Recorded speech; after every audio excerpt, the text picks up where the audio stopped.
В Актау 10 лет активно работает воскресная языковая школа. За эти годы здесь изучала казахский и лезгинский языки не одно поколение учеников.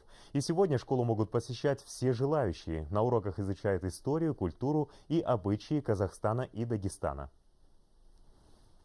Десятилетняя Жасмин изучает казахский язык сравнительно недавно. Всего несколько лет назад девочка переехала вместе с семьей из Дагестана. Но несмотря на небольшой период времени, маленькая лезгинка вполне сносно говорит и даже декламирует стихи на языке великого Абая. Для меня казахский язык был новый, но мне очень нравится.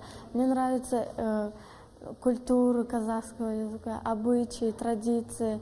Вот. У нас есть даже диски, книги, самоучитель. Мен Казахстанда тудым.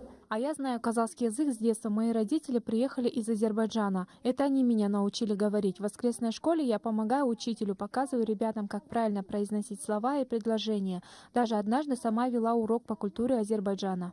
Более 10 лет назад этнокультурное объединение «Дагестан» при поддержке Ассамблеи народов Казахстана Мангыстауской области и Фонда «Народное согласие» открыло в средней школе номер 23 воскресную школу. Сначала в нее ходили дети народности Дагестана, а сейчас все желающие, причем абсолютно бесплатно. Уроки проводятся по выходным дням. Занятия ведут 5 педагогов, которые работают на общественных началах.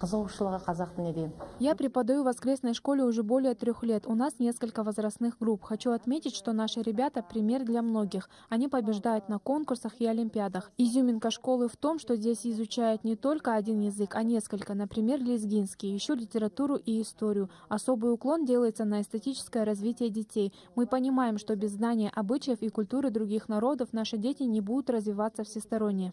В школе есть даже мини-выставка, где в фотографиях и поделках показана культура и обычаи Казахстана и Дагестана. По мнению многих специалистов, из 5 воскресных школ города Актау именно это занимает почетное место в деле укрепления межнационального единства. Здесь воспитывают детей в духе толерантности, единства, мира и согласия. Работа учителей не остается незамеченной. Они награждены не только грамотами президента, акима области, акима города, но также их награждают и дагестанское правительство. У них есть грамоты от министра печати и информации, министра культуры, есть грамоты от консульства и посольства Российской Федерации. Здесь всегда подчеркивают, дети не имеют национальности. В планах администрации воскресной школы обучать казахскому языку из взрослых, например, родителей учеников. Тамара Степанова, Саламат Бикбаев, Актау.